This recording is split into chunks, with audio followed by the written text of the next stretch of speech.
Hello guys, welcome to our channel study by. इस चैनल में हम डिस्कस कर रहे थे एक अलजेब्रा की सीरीज और प्रीवियस ईयर के इम्पोर्टेंट क्वेश्चंस को हम डिस्कस कर चुके हैं। उनके सारे मेथड्स हमने आपको बता दिए हैं और प्रैक्टिस के लिए हम आगे उस सीरीज को बढ़ा रहे हैं। ऐसे ही हमने शुरू की थी एक ट्रिग्नोमेट्री की सीरीज और सिमिलरली हम चला रहे हैं एक जियोमेट्री की सीरीज। जियोमेट्री की सीरीज में हमने अब तक सारे बेसिक टर्म्स जो है वो कंप्लीट कर लिए हैं और आज हम डिस्कस करेंगे इंपॉर्टेंट थ्योरम्स और कॉन्सेप्ट्स। ये थ्योरम्स और कॉन्सेप्ट्स हम आपको डायरेक्ट बताएंगे, इन्हें हम आपको इंटरनली नहीं समझाएंगे क्योंकि पेपर में कभी भी इंटरनली क्वेश्चंस नहीं आते हैं, ना ही कभी पूछे जाते हैं। आपको डायरेक्ट इनके रिजल्ट्स याद होने चाहिए। मैं इंटरनली समझा सकता हूँ इन चीज़ों को, पर उन्हें समझाने में बहुत ज़्यादा टाइम लग जाएगा और आपके लिए पास इतना टाइम होगा नहीं क्योंकि आपको पेपर में क्या चाहिए, डायरेक्ट रिजल्ट। तो इसलिए मैं आपके लिए कंपाइल करके सारे कुछ इंपॉर्टेंट क्वेश्चन जो कंसेप्ट्स बनते हैं, जो कंसेप्ट्स बनाते हैं, जिनको आगे यूज किया जा सकता है क्वेश्चंस में, उन्हें एक साथ कंपाइल करके लाए हैं। तो शुरू करते हैं आज की वीडियो। आज की वीडियो में पहला कॉन्सेप्ट क्या है, पहला कॉन्सेप्ट या पहली थ्योरम क्या है। आज की पहली कॉन्सेप्ट क्या है कि अगर कोई भी ट्राइंगल ए बी सी दिया गया है हमें, अगर कोई भी ट्राइंगल ए बी सी हमें दिया गया है और उस ट्राइंगल के एंगल बी और एंगल सी को हाफ से काटते हुए एक दूसरा ट्राइंगल बनाया जाए जिससे कोई एंगल डी बन रहा है, जिसका तीसरा एंगल डी बन रहा है।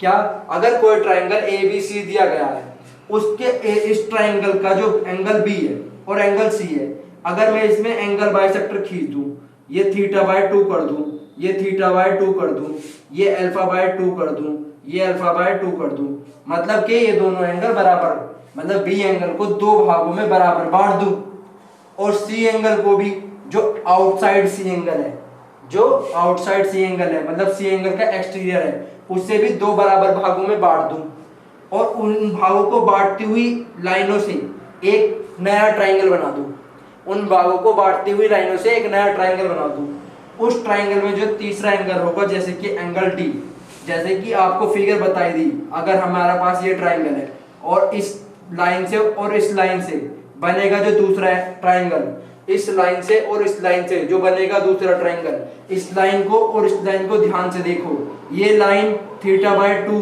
दो भागों में बांटनी चाहिए इस वाले एंगल को और दो भागों में बांटनी चाहिए इस वाले एंगल को, दो बराबर भागों में, खाली भागों में नहीं, दो बराबर भागों में बांटेगी। तो एंगल जो डी होगा, जो ये नए ट्रायंगल का एंगल डी होगा, वो एंगल जो होगा वो हाफ होगा एंगल ए की। वो एंगल क्या होगा, हाफ होगा एंगल ए की, जो आपका एंगल ए है। जैसे कि आप फिगर देख रहे हैं, सपोज करिए ट्रायंगल एबीसी है, ये एंगल बी है, ये एंगल सी है, इस सी के एक्सटीरियर एंगल अल्फा है, इस सी का एक्सटीरियर एंगल अल्फा है और एंगल बी का हमने नाम दे दिया थीटा। अब एंगल बी को हमने दो भागों में बांटते हुए एक लाइन खींची जो एंगल बी को थीटा बाय 2 और थीटा बाय 2 दो भागों में बांटती है। ऐसे ही एक्सटीरियर एंगल सी को हमने दो भागों में बांटते हुए एक लाइन खींची डी सी, जो एंगल सी की जो एक्सटीरियर एंगल है वो अल्फा हमने जो नाम दिया था उससे दो भागों में बांटती है, अल्फा बाय 2 और अल्फा बाय 2। ये दोनों लाइन एक किसी पॉइंट पे जाके मिली डी और ये बन गया आपका नया ट्राइंगल, ये वाला बन गया आपका नया ट्राइंगल। तो ये जो पॉइंट पे डी पे जाके मिलेंगी, जो ये डी एंगल बनेगा, वो डी एंगल आधे होगा ए एंगल के, वो डी एंगल आधा होगा ए एंगल के।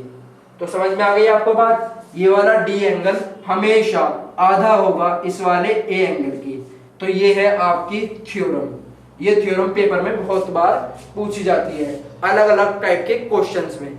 तो हम जब थ्योरम्स कंप्लीट कर लेंगे तो हम टाइप वाइज क्वेश्चंस भी करेंगे। ओके, तो आगे चलते हैं। Theorem number 2। थ्योरम नंबर 2 भी थोड़ी कॉम्प्लिकेटेड सी है। इन थ्योरम्स को ध्यान से समझ लो, थोड़ी कॉम्प्लिकेटेड तो है लेकिन पेपर में बार बार पूछी जा चुकी है। तो क्या है कि जैसे ये आपकी थ्योरम नंबर 2 कि अगर कोई ट्रायंगल एबीसी दिया गया है, आपको क्या दिया गया है, ट्रायंगल एबीसी दिया गया है, उस ट्राइंगल में आपने एक परपेंडिकुलर लाइन डाली AD, उस ट्राइंगल में आपने एक परपेंडिकुलर लाइन डाली AD, और उसी ट्राइंगल में आपने एक मीडियन डाला AE। मीडियन और परपेंडिकुलर लाइन को आपको पता होना चाहिए। जो मीडियन होता है वो नीचे दी गई लाइन को दो बराबर भागों में बांटता है, line into two equal part. जो मीडियन होता है वो नीचे दी गई लाइन को दो बराबर भागों में बांटता है, और जो परपेंडिकुलर होता है वो सिर्फ 90 डिग्री से पड़ा होता है ऊपर वाली पॉइंट से, मतलब कि वर्टिसेस से, किसी वर्टिसेस से 90 डिग्री एंगल पे वो जो आपकी पड़ी लाइन है उस पे पड़ा होता है। सिर्फ 90 डिग्री एंगल होना चाहिए। ये किसी भी पार्ट को इक्वली बांटता नहीं है, मतलब ये part BD part DC part के बराबर नहीं होगा।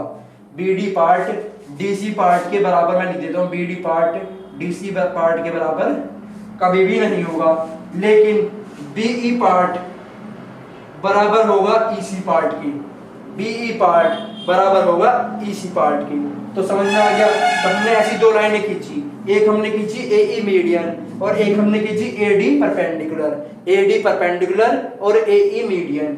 अब ये दो लाइनें खींच गई, तो इन दोनों लाइनों के बीच का जो एंगल होगा वो हमें फाइंड करना है। हमें क्या फाइंड करना है? हमें फाइंड करना है एंगल DAE। कौन सा एंगल? DAE, मतलब ये छोटा वाला एंगल। अगर हमें ये वाला छोटा वाला एंगल फाइंड करना है परपेंडिकुलर लाइन और मीडियन लाइन के, परपेंडिकुलर लाइन और मीडियन लाइन के बीच का एंगल अगर आपको फाइंड करना है तो वो एंगल कैसे निकलेगा? ये जो ट्राइंगल के दो अलग अलग एंगल्स हैं, एंगल B और C, इनका डिफरेंस अगर हम निकालें और उसे भाग कर दें 2 से, अगर उनका डिफरेंस निकाल के उसका हम आधा कर दें, अगर एंगल B और एंगल C को निकाल के और उसका अगर हम आधा कर दें तो हमारा क्या आ जाएगा? DAE आ जाएगा। तो हमारा क्या आ जाएगा? DAE आ जाएगा। ये बहुत इंपॉर्टेंट है, थोड़ा ध्यान से समझो। तो थोड़ा ध्यान से समझो, तो ध्यान से क्या समझा कि आपका एंगल ट्राइंगल है ABC, खींच लिया आपने ट्राइंगल, आपने बना दिया ट्राइंगल ABC। अब इस ट्राइंगल से एक डाली परपेंडिकुलर आपने A पॉइंट से, एक डाली आपने मीडियन A पॉइंट से ही, ये परपेंडिकुलर हो गया तो इसे D नाम दे दिया, मीडियन को E नाम दे दिया, ये दो वर्टिसेस को B और C नाम दिया गया था। अब आपको एंगल निकालना है DAE। तो ये DAE वाला जो एंगल है ये कैसे निकलेगा? तो ये ऐसे निकलेगा, जो एंगल B है, जो एंगल B है, जो एंगल C है, जो एंगल C है, तो B माइनस C अपॉन 2, मतलब इन दोनों एंगल का डिफरेंस भाग दे दिया हमने 2 से, मतलब 2 से डिवाइड कर दिया, तो ये निकलेगा ऐसे। इसे समझा भी सकते हैं हम पूरा बड़ा प्रोसेस से, लेकिन उससे कोई फायदा नहीं होगा, उससे कोई फायदा नहीं होगा। पेपर में सिर्फ डायरेक्ट रिजल्ट का यूज होगा। ये इंपॉर्टेंट रिजल्ट्स हैं, इन्हें कॉपी में अलग से उतार लेना, क्योंकि आप ये भूल जाओगे वरना, तो इन्हें कॉपी में अलग से उतार लेना। अब चलते हैं थ्योरम नंबर 3 पे। थ्योरम नंबर 3 क्या कहती है कि अगर कोई ट्राइंगल दिया गया ABC, अगर कोई ट्राइंगल दिया गया ABC और एंगल B को और एंगल C को दो बराबर भागों में बांट दिया जाए, और उन भागों को बांटती हुई एक लाइन I पे आगे, पॉइंट I पे आगे मिले, पॉइंट I पे आगे मिले, और एक नया ट्राइंगल बन जाए BIC, और नया एक ट्राइंगल बन जाए BIC। इसका मतलब क्या है कि अगर एंगल B था थीटा, तो ये लाइन हमने θ/2 में बांट दी है एंगल को, और ये θ/2 में इसे बांटती है, और ये एंगल अगर अल्फा था C, तो ये α/2 और ऊपर वाला भी α/2, दो बराबर भागों में अगर बांटती है। अगर BI एंगल बाइसेक्टर है B का और CI एंगल बाइसेक्टर है C का, तो I एंगल क्या होगा, यानी कि BIC एंगल क्या होगा? ये जो छोटे वाला ट्राइंगल है, इस वाले ट्राइंगल का ऊपर वाला एंगल क्या होगा? छोटे वाले ट्राइंगल का ऊपर वाला एंगल क्या होगा? वो क्या होगा कि 90 प्लस बड़े वाले ट्राइंगल का ऊपर वाला एंगल का आधा, समझे? 90 प्लस A/2, ये जो एंगल I होगा वो 90 प्लस A/2 होगा हमेशा, क्या होगा 90 प्लस a/2 होगा हमेशा। क्या होगा, सपोज करो एक कोई ट्रायंगल है ABC, एक कोई ट्रायंगल है ABC, इस एंगल को मैंने आधा बांट दिया, इस एंगल को भी मैंने आधा बांट दिया और ये एक नया एंगल बन गया। तो ये वाला एंगल यानी एंगल I हमेशा 90 प्लस a/2 होगा, 90 प्लस a/2 होगा। तो ये थी हमारी थर्ड इंपॉर्टेंट थ्योरम। अब चलते हैं अपनी अगली इंपॉर्टेंट थ्योरम की तरफ। सो मूव करते हैं अपनी अगली थ्योरम्स की तरफ। तो अपनी अगली थ्योरम क्या कहती है, थ्योरम नंबर 4। अगर हमें कोई ट्रायंगल दिया गया है ABC, क्या दिया गया है हमें, कोई ट्रायंगल ABC और AB लाइन को हम आगे एक्सटेंड करते हैं D तक और AC लाइन को हम आगे एक्सटेंड करते हैं E तक। कर लिया आपने आगे एक्सटेंड। एक कोई ट्रायंगल हमें दिया गया ABC, दे दिया गया है ABC। AB लाइन को हमने आगे खींचा और BC लाइन को हमने अगर आगे खींचा तो ये पहुंच गई D और ये पहुंच गई E पर, पहुंच गई कि पहुंच गई। अब जो B एंगल का एक्सटीरियर एंगल है, अगर हम उसे एंगल बाइसेक्टर खींचे उसका और C एंगल के एक्सटीरियर एंगल का अगर हम एंगल बाइसेक्टर खींचे, एक बात का ध्यान रखना, एंगल बाइसेक्टर, जब भी मैं क्रॉस का साइन लगाता हूं तो मतलब एंगल बाइसेक्टर खींचता है, जब भी मैं क्रॉस का साइन लगाता हूं तो मतलब एंगल बाइसेक्टर खींचता है। तो अगर हम एंगल B के एक्सटीरियर एंगल का एंगल बाइसेक्टर खींचे और C के एक्सटीरियर एंगल का एंगल बाइसेक्टर खींचे तो ये जो एंगल नया एंगल बनेगा O पॉइंट पे, ये जो नया एंगल बनेगा O पॉइंट पे, वो एंगल क्या होगा, वो एंगल होगा 90 plus minus a/2, 90 minus a/2 क्या होगा 90 माइनस a/2। ए क्या है आपका, ये वाला एंगल। तो ये वाला जो नया एंगल बनेगा BOC, वो एंगल क्या होगा हमेशा 90 माइनस a/2, जो हमने पिछली थ्योरम करी थी अभी इससे पहले थ्योरम करी थी, हमने क्या करा था, इंटरनल B का एंगल बाइसेक्टर खींचा था और इंटरनल C का एंगल बाइसेक्टर खींचा था। तो ये क्या बना था भाई, ये क्या बना था, मैंने यहाँ पे क्रॉस लगा दिया, यहाँ पे क्रॉस, तो एंगल बाइसेक्टर हो गया। तो यहाँ पे अगर कोई F पॉइंट है तो ये मैंने F क्या बताया था आपको, ये एंगल F मैंने आपको बताया था 90 प्लस a/2। 90 प्लस a/2 क्या होगा, जब एंगल B को और एंगल C को इंटरनली हम एंगल बाइसेक्टर खींचे, इंटरनली अगर एंगल बाइसेक्टर खींचा जाए और इंटरनल एंगल बने F, इंटरनल एंगल बने F, तो वो क्या होगा 90 प्लस a/2 और एंगल B का और एंगल C का एक्सटर्नल एंगल बाइसेक्टर खींचा जाए, एक्सटर्नल एंगल बाइसेक्टर खींचा जाए और एक्सटर्नल एंगल बाइसेक्टर किसी पॉइंट O पे मिले तो एंगल BOC क्या होगा 90 माइनस a/2, क्या होगा 90 माइनस a/2। चलते हैं क्वेश्चन नंबर 5 पे। 5 के क्वेश्चन नंबर मतलब थ्योरम नंबर 5 पे। अगर कोई ABCD कोई क्वाड्रिलेटरल है, ABCD कोई क्वाड्रिलेटरल है या पैरेललोग्राम, अगर ABCD कोई पैरेललोग्राम है तो angle A plus angle B plus angle C plus angle D तो 360 डिग्री होता ही है। ये तो आप सबको पता ही है कि अगर ABCD कोई पैरेललोग्राम है तो angle A plus angle B plus angle C plus angle D, angle A plus angle B plus angle C plus angle D तो 360 डिग्री होता ही है, तो आप सबको पता है। लेकिन अगर एंगल C और D से हम एक लाइन खींची और एंगल O पे मिला दें, अगर एंगल C और D से हम एक लाइन खींचते हैं उसे O पे मिला दें, किसी पॉइंट O पे मिला दें और ये ट्रायंगल बन जाए COD, और ये ट्रायंगल बन जाए COD, तो COD का एंगल क्या होगा, तो एंगल COD होगा अपोजिट एंगल, जैसे angle A plus angle B, angle COD होगा opposite angle A plus B का हाफ, दोनों का सम का हाफ, दोनों के सम का हाफ। कैसे, अब हमने बना दिया ये एक कोई क्वाड्रिलेटरल, क्वाड्रिलेटर। अब इस क्वाड्रिलेटर में ये हमने ले दिया नाम ए बी सी डी है, और हमने ये कोई एक ट्रायंगल खींच दिया इन दोनों पॉइंटों से, इन दोनों पॉइंटों से कोई ट्रायंगल खींच दिया। तो इस ट्रायंगल का जो होगा ओ एंगल, इस ट्रायंगल का जो ओ एंगल होगा वो एंगल क्या होगा, A plus B by two, A angle plus B angle by two होगा, A angle plus B angle by two होगा। तो ये कब होगा, जब ये आपका एंगल बाइसेक्टर होंगे। ये कब होगा, जब ये आपके एंगल बाइसेक्टर होंगे। तो इस बात का ध्यान रखना, ये आपको थ्योरम ध्यान रखनी है। इस तरह के थ्योरम जो है ना वो डायरेक्ट क्वेश्चंस आएंगे। जब क्वेश्चंस आएंगे तो मैं आपको उनको प्रूफ भी करा दूंगा, क्योंकि अभी मैं प्रूफ कराऊंगा तो कम से कम 25-30 थ्योरम है, तो 25-30 थ्योरम आपके लिए कवर नहीं हो पाएंगी। तो अभी आप इनके डायरेक्ट रिजल्ट ध्यान में रखो ताकि आपको थोड़ा आइडिया हो जाए।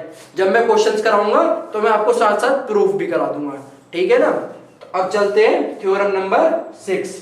थ्योरम नंबर 6, ये थ्योरम क्या, जो इंपॉर्टेंट क्वेश्चंस है ना और उनके जो डायरेक्ट रिजल्ट्स आते हैं वही हैं जो पेपर में डायरेक्ट हमेशा से पूछते जा रहे हैं, ठीक है ना। तो ये क्या है, क्वेश्चन नंबर 6 कि अगर पी क्यू आर एस, अगर ए बी सी डी कोई क्वाड्रिलेटरल है या पैरेललोग्राम है, अगर ए बी सी डी कोई पैरेललोग्राम है, ये पैरेललोग्राम तो आपको बनाना आते ही है, ए बी सी डी कोई पैरेललोग्राम है और उसके एंगल ए के एंगल बाइसेक्टर से, एंगल बी के एंगल बाइसेक्टर से, एंगल सी के एंगल बाइसेक्टर से और एंगल डी के एंगल बाइसेक्टर से आपने लाइनें खींची और वो लाइनें आके बीच में एक क्वाड्रिलेटरल बना रही है पी क्यू आर एस। भाई यही तो हमने यहाँ कहा था, पर हमने यहाँ पे सिर्फ दो एंगल के एंगल बाइसेक्टर खींचे थे। अगर हम चारों एंगल के एंगल बाइसेक्टर खींच दे, एंगल बाइसेक्टर खींच दे, एंगल बाइसेक्टर क्या होते हैं, किसी एंगल को बराबर भागों में दो में बांट दें, तो बीच में बन गया आपका एक नया quadrilateral P Q R S. क्या बन गया, नया quadrilateral P Q R S. तो वो क्वाड्रिलेटरल हमेशा साइक्लिक क्वाड्रिलेटरल होगा। क्या होगा, वो क्वाड्रिलेटरल हमेशा साइक्लिक क्वाड्रिलेटरल होगा। साइक्लिक क्वाड्रिलेटरल का मतलब क्या होता है, जिनके अपोजिट एंगल का सम, अपोजिट एंगल का सम 180 डिग्री होता है, जिनके अपोजिट एंगल का सम 180 डिग्री होता है। मतलब कि angle P plus angle R क्या होगा, 180 डिग्री, और angle S plus angle Q भी क्या होगा, 180 degree. Angle P plus angle R भी क्या होगा, 180 degree. Angle S plus angle Q क्या होगा, 180 डिग्री, ठीक है ना। तो ये आपकी हो गई 6 नंबर की थ्योरम। अब चलते हैं 7 थ्योरम पे। क्या है 7 थ्योरम, अगर कोई ये आपके सामने फिगर दिखाई दे रही है, अगर आपका एक कोई ए बी सी डी है, अगर आपका ए बी सी डी कोई पैरेललोग्राम है, अगर आपका ए बी सी डी कोई पैरेललोग्राम है और हमने ए बी लाइन को एक्सटेंड कर दिया, और हमने ए बी लाइन को एक्सटेंड कर दिया, और हमने डी सी लाइन को भी एक्सटेंड कर दिया, और हमने डी सी लाइन को भी एक्सटेंड कर दिया, तो angle X plus angle Y मतलब angle A plus angle C बराबर होगा angle B plus angle D के एक्सटीरियर एंगल के, बराबर होगा angle B plus angle D के एक्सटीरियर एंगल के। अब ये कैसे हुआ कि आपको पता ही है, मैंने बताया है कि ये जो लाइन है, ये कोई लाइन जा रही है, अब उस पे दो लाइन खींची हुई है, दो लाइन खींची हुई है, तो ये एंगल और ये एंगल कोरस्पॉन्डिंग एंगल होते हैं। तो कोरस्पॉन्डिंग एंगल क्या होते हैं, इक्वल होते हैं। मैंने आपको पहले बेसिक टर्म्स में बताया हुआ है कि एक्स और ए जो है वो कोरस्पॉन्डिंग एंगल होंगे, तो ये दोनों आपस में इक्वल होंगे। ऐसे वाई और बी जो होंगे वो कोरस्पॉन्डिंग एंगल होंगे, ये दोनों आपस में इक्वल होंगे। तो जब हम दोनों को प्लस करेंगे एक्स प्लस वाई को, तो ए प्लस बी तो अपने आप हो जाएगा ना। भाई एक्स बराबर है ए के और वाई बराबर है बी के, तो एक्स प्लस वाई किसके बराबर होगा, ए प्लस बी के बराबर ही तो होगा। एक्स प्लस वाई किसके बराबर होगा, ए प्लस बी के बराबर ही तो होगा। अब चलते हैं, इसका ये एक सेकंड पार्ट है इस थ्योरम का। क्या पार्ट है कि सपोज करो कोई आपको क्वाड्रिलेटरल दिया गया है ए बी सी डी। क्या दे दिया गया है, A B C D, parallelogram दे दिया गया है ए बी सी डी। तो एंगल ए बराबर होगा एंगल एक्स के, आपको पता ही है। अगर हम ए बी लाइन को एक्सटेंड कर दें, अगर हम ए बी लाइन को एक्सटेंड कर दें तो एंगल ए बराबर होगा एंगल एक्स के, और डी सी लाइन को एक्सटेंड कर दें एंगल बी बराबर होगा एंगल वाई के, होगा कि नहीं होगा? एंगल बी बराबर होगा एंगल वाई के। कैसे? कोरस्पोंडिंग एंगल, कोरस्पोंडिंग एंगल मैंने आपको बताया है कि कोरस्पोंडिंग एंगल क्या होते हैं, कोरस्पोंडिंग एंगल से बराबर होगा। तो angle A plus angle B अगर हम करेंगे तो एक्स प्लस वाई तो आ जाएगा, क्योंकि एंगल बराबर है एक्स के, ए के बराबर है एक्स के और बी बराबर है वाई के, तो ए प्लस बी क्या हो जाएगा? एक्स प्लस वाई तो आ जाएगा भाई, ये तो आएगा। अब कोरस्पोंडिंग एंगल सुन लो। कोरस्पोंडिंग एंगल क्या होता है कि अगर कोई लाइन जा रही है ऐसे और उसी लाइन पे दो लाइन ऐसे पैरेलल है, दो पैरेलल लाइन खींची हुई है, दो पैरेलल लाइन के बीच में कोई ट्रांसवर्सल लाइन खींची हुई है, तो ये जो एंगल होते हैं, ये वाला एंगल और ये वाला एंगल, ये वाला एंगल और ये वाला एंगल, ये दोनों एंगल क्या होते हैं? हमेशा बराबर होते हैं। ये एंगल बराबर क्या होते हैं? बराबर होते हैं। और इन्हीं को कहते हैं हम, क्या कहते हैं? Corresponding angle. इन्हीं को हम क्या कहते हैं? Corresponding angle. ठीक है ना? तो समझ में आ गई? ये मैं आपको बेसिक टर्म्स में और अच्छे से समझा चुका हूँ, तो आप बेसिक टर्म्स वाली वीडियो देख लीजिए, उसमें आपको समझ में आ जाएगा। आज के लिए बस इतना ही। तो आज की वीडियोस में हमने आपको 7 थ्योरम करा दिए हैं। अब अगली वीडियोस में हम आगे की थ्योरम्स आपको पढ़ाएंगे और उन्हें समझाएंगे। और समझाने का क्या बात करें कि समझाएंगे तो हम आपको अगले क्वेश्चंस में उन्हें टाइम वाइज क्वेश्चंस आएंगे, टाइप वाइज, तो आपको थ्योरम समझाई जाएंगी और फिर क्वेश्चंस कराए जाएंगे। लेकिन अभी हम एक साथ सारे थ्योरम लेके चल रहे हैं, तो अगली वीडियो हम क्या चलाएंगे? थ्योरम की चलाएंगे, आगे की थ्योरम कंटिन्यू करेंगे। ये कम से कम 25 के आसपास है ये थ्योरम्स, 25 के आसपास। तो इन थ्योरम्स को सारी को हम एक साथ कवर करेंगे। तो हम मिलेंगे अपनी अगली वीडियो में कुछ नए थ्योरम्स के साथ। Thank you.